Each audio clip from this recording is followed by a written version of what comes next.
আসসালামু আলাইকুম। রাসেল ইসলাম পেজে থেকে সবাইকে স্বাগতম। আমরা আপনাদেরকে নিয়ে এসেছি গোপালপুর ঝাওয়াল মসজিদ দেখাতে। তো যতটুকু সম্ভব আপনাদেরকে আমি দেখাবো। এর আগে আমি আসছিলাম, তখন কাজ কমপ্লিট হয় নাই, এখন হয়েছে।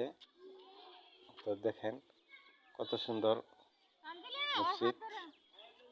যারা আসবেন টাঙ্গাইলের দূর থেকে, যারা আসবেন টাঙ্গাইল আসবেন, টাঙ্গাইল থেকে গোপালপুর আসবেন, গোপালপুর থেকে ঝাওয়াল অটো দিয়া বা সিএনজি দিয়া সবটাতে আসতে পারবেন।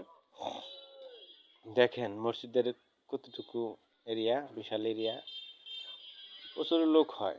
এই দেখেন, এদিকে দেখেন, প্রচুর লোক হয়, মানুষ মোটামুটি ভালোই হয়। মসজিদের ভিতরেও আমি আরেক ভিডিও দেখাবো ইনশাআল্লাহ।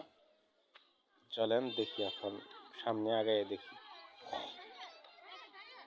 দেখেন এইদিকে দোকানপাটও আছে, থাকার জায়গাও আছে, আপনি চাইলে আসতে পারেন। আল্লাহ হাফিজ।